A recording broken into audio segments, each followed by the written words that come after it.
போன வீடியோவில் என்ன வேலை எப்படி கணிப்பது அப்படின்னு சும்மா சாம்பிளுக்கு ஒரு வீடியோ போட்டிருந்தேன். அதுக்கு அடுத்த வீடியோவில் நான் ஒரு உதாரண ஜாதகம் வச்சு உங்களுக்கு பலன் சொல்கிறதா சொல்லியிருந்தேன். சரி, இந்த வீடியோவில் உதாரண ஜாதகத்தோட உங்களுக்கு பலன் சொல்கிறேன் பாருங்கள். இந்த ஜாதகத்தில் லக்கணம் சிம்ம லக்கணம். சரிங்களா? இந்த ஜாதகம் உங்களுக்கு ஸ்க்ரீனில் தெரியுதா? உங்களுக்காகவே ஸ்க்ரீனில் தெரியுத மாதிரி போட்டிருக்கேன், நல்லா பார்த்துக்கோங்க. இந்த ஜாதகருக்கு லக்கணம் சிம்ம லக்கணம்.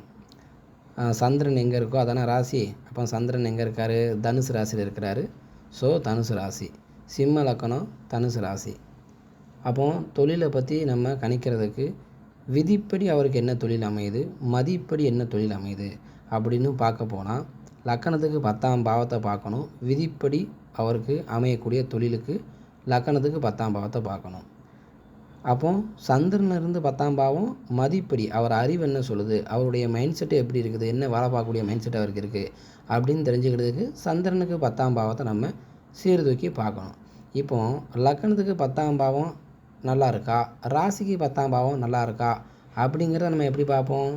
ஒரு பாவம் பலமாக இருக்கா பலவீனமாக இருக்கா அப்படிங்கிறத கிரகங்களுடைய இருப்பு ஆதிபத்தியம் இதை கொண்டு தான் நம்ம அந்த பாவம் பலமாக இருக்கா பலவீனமாக இருக்கான்னு கணிப்போம். அதை மாதிரி நீங்கள் கணிச்சிக்கோங்க. அதை நான் ஏற்கனவே சொல்லி கொடுத்துருக்கோம்ல, எந்த பாவம் பலமாக இருக்குது பலவீனமாக இருக்குதுன்னு தெரிஞ்சுக்கிறது எப்படி அப்படிங்கிற வீடியோ நான் ஏற்கனவே போட்டிருக்கேன். அதை பார்த்துக்கோங்க தெரியாதவங்க.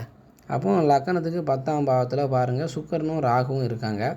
பொதுவாக 10ஆம் வீட்டில் பாவக்கிரகம் இருக்கிறது நல்லது அப்படிங்கிறத அடிக்கடி சொல்லியிருக்கேன். 10ஆம் வீட்டில் பாவக்கிரகம் இருக்கிறது நல்லது எதுக்குன்னு பார்த்தீங்க அப்படின்னா, அந்த தசை நடக்கும்போது அந்த ஜாதகருக்கு நல்லாயிருக்கும். ஆனால் பொதுவாகவே எந்த பாவத்தில் பாவக்கிரகம் இருந்தாலும் அந்த பாவம் கொஞ்சம் கெடும்.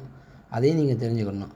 ஆனால் 10ஆம் பாவத்துலேயும் 11ஆம் பாவத்துலேயும் 3, 6, 10, 11 சொல்லக்கூடிய இந்த பாவங்களில் பாவக்கிரகங்கள் இருந்து தசை நடக்கும்போது அந்த ஜாதகருக்கு கொஞ்சம் நல்லாயிருக்கும். சரி, தொழிலை பற்றி பார்க்கறதுக்கு 10ஆம் பாவத்தில் இப்போ ராகுவும் சுக்கிரனும் இருக்கிறாங்க. அவருக்கு விதிப்படி என்ன தொழில் அமையும் அப்படிங்கிறத நம்ம பார்ப்போம். அதுக்கடுத்து இந்த ராகுவும் சுக்கிரனும் இருக்காங்க. 10ஆம் பாவத்துக்கு வேறு என்ன கிரக தொடர்பு இருக்குது?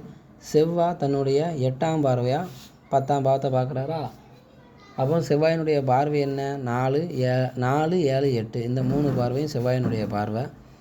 குருவுக்கு பார்வை தெரியும், ஏற்கனவே உங்களுடைய இதெல்லாம் நான் நடத்தியிருக்கிறேன். சரி, தொழிலுக்கு உண்டான அமைப்பில் நம்ம டைரெக்டாக விஷயத்துக்கு வருவோம். அப்போது ராகுவும் சுக்கிரனும் கூடி லக்கணத்துக்கு 10ஆம் வீட்டில் இருக்கிறதுனால செவ்வாயினுடைய பார்வையும் இருக்குது. இந்த லக்கணத்துக்கு இந்த ஜாதகருக்கு லக்கணம் சிம்ம லக்கணம். லக்கணாதிபதி 11ஆம் வீட்டில் லாபஸ்தானத்தில் குருவோட பார்வையில் பௌர்ணமி சந்திரனுடைய பார்வையில் அவரும் நல்லா இருக்கிறாரு. சரி, இந்த ஜாதகருக்கு 10ஆம் பாவத்தில் சுக்கிரனும் ராகுவும் இருக்கிறதுனால ராகு சம்பந்தப்பட்ட தொழில்கள் நடக்குமா இருக்குமா அல்லது சுக்கிரன் சம்பந்தப்பட்ட தொழில்கள் இருக்குமா அப்படிங்க பார்த்தீங்க அப்படின்னா, சுக்கிரன் சம்பந்தப்பட்ட தொழில்களில் தான் இவருடைய விதிப்படி இருக்கும். ஏன்னு பார்த்தீங்க அப்படின்னா, அங்கே ராகுவோட சுக்கிரன் கூடி இருக்கிறனால ராகுவுக்கு முழு பலன் சுக்கிரனுடைய கதிர்வீச்சுகள் ஃபுல்லாக ராகுவுக்கு கிடச்சிரும். அப்போ ராகு முழுக்க சுக்கிரனாக மாறி அப்படியே சுக்கிரனை போல பலன்களை கொடுத்துட்ருப்பார். அதுக்கப்புறம் என்னென்னு பார்த்தீங்க அப்படின்னா, அந்த செவ்வாயினுடைய பார்வை இருக்குது பார்த்தீங்களா? செவ்வாய் ப்ளஸ் சுக்கிரன் இந்த 2 கிரகத்தினுடைய காரக ரீதியான தொழில்களை ஃபுல்லாக எடுங்க. அதில் தான் அந்த ஜாதகருடைய விதிப்படியான தொழில் போய்கிட்டு இருக்கும்.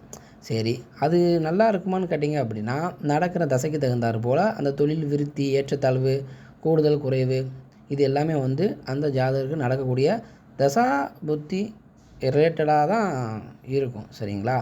அப்போ இந்த ஜாதகருக்கு ஒரு வேளை சுக்கிர தசையை நடக்குன்னு வைங்க, அந்தளவுக்கு தொழில் விருத்தி இருக்காது. ஏன்? சுக்கிரன் செவ்வாயினுடைய பார்வையில் ராகுவோட கிரகண தோஷத்தில் இருக்கிறாரு. அப்போ ராகு தசை நடந்தா இருக்குமா? சூப்பராக இருக்கும். தொழிலை கணிக்கிறது இப்படி தான் கணிக்கணும். அப்போ விதிப்படி இவருக்கு இந்த தொழில் அமையுது அப்படிங்கிற நம்ம பார்த்துக்கிட்டோம். அப்போ சுக்கிரனும் செவ்வாயும் சார்ந்த தொழில் என்ன? சுக்கிரன் அப்படின்னு எடுத்துக்கிட்டோம் அப்படின்னா அந்த காஸ்மெட்டிக் ஐட்டம்ஸ்னு சொன்னேன், அழகு சாதன பொருட்கள். அப்புறம் சுக்கிரனுக்கு இந்த கண்ணாடி, மார்பிள்ஸு, அழகு சாதன பொருட்கள், ஃபேன்சி ஐட்டம், ரெடிமேடு, ஜவுளி, துணி சம்மந்தப்பட்டது, நூல் சம்மந்தப்பட்டது. அப்போ செவ்வாயும் சம்மந்தப்பட்டு பார்க்காரு. அப்போ ஆதிபத்திய ரீதியாக என்ன? செவ்வாய் 3ஆம் வீட்டுக்கும் 10ஆம் வீட்டுக்கும் ஆதிபத்தியம் பெற்றவர். யார்? சுக்கிரன் 3ஆம் வீட்டுக்கும் 10ஆம் வீட்டுக்கும் ஆதிபத்தியம் பெற்றவர். செவ்வாய் 4ஆம் வீட்டுக்கும் 9ஆம் வீட்டுக்கும் ஆதிபத்தியம் பெற்றவர். அப்போ 4, 9ன்னு வருது பார்த்தீங்களா? அப்போது சொந்தமாக தொழில் பார்ப்பார். சொந்தமாக தொழில் தான் இவருக்கு அமையும். சுக்கிரனும் செவ்வாயும் சம்மந்தப்பட்டதில் இவருக்கு சொந்தமாக தொழில் பார்க்கக்கூடிய யோகங்கள் கிரகங்கள் இருக்குது. அப்போ சுக்கிரனும் செவ்வாயும் சேர்ந்து வருது. தையல் மிஷினு, தையல் சம்மந்தப்பட்டது, நூல் சம்மந்தப்பட்டது, தறி சம்மந்தப்பட்டது, மிஷினரி சம்மந்தப்பட்டது, நூலை ஆடையை உருவாக்குதாங்களா அது சம்மந்தப்பட்டது. ஏன்னா செவ்வாய் வந்து ஆயுதத்துக்கு அதிபதி பார்த்திங்களா, அந்த மாதிரி கையில் ஆயுதம் ஏந்தி பார்க்கக்கூடியது இதெல்லாம் இப்படி தான் வந்துடும். இந்த மாதிரி தொழில் இவர் இருப்பார் அப்படின்னு நம்ம விதிப்படி பலனை எடுத்துக்கலாம். அடுத்து ராசிக்கு 10ஆம் வீட்டு அதிபதி எப்படி இருக்காரு பாருங்கள். ராசிக்கு 10ஆம் வீடு கன்னி ராசியாக வருது. ராசிக்கு 10ஆம் வீட்டு அதிபதி புதனாக இருக்கிறாரா.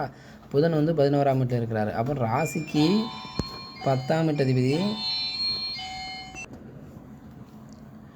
அப்போது ராசிக்கு 10ஆம் வீடு எம்டியாக இருக்குது. ராசிக்கு 10ஆம் வீட்டோட எந்த கிரகம் சம்மந்தப்பட்டிருக்காங்க அப்படிங்கிறத நம்ம பார்க்கணும். ராசிக்கு 10ஆம் வீட்டோட எந்த கிரகம் சம்மந்தப்பட்டிருக்கோ அந்த கிரகம் சம்மந்தப்பட்ட கிரக காரத்துவ ரீதியான தொழிலும் அந்த சாதகருக்கு இருக்கும். மன்னிக்கணும், ஒரு சின்ன இடையூறு வந்ததுனால இந்த வீடியோவை நம்ம அடுத்த வீடியோவில் கண்டினியூ பண்ணி போட்டுதான். அப்படி இல்லைன்னா வேறு ஒரு ஜாதகத்தோடு அடுத்த வீடியோவில் தொழிலை பற்றி உங்களுக்கு வீடியோ போட்டுறேன். சரியா? நன்றி.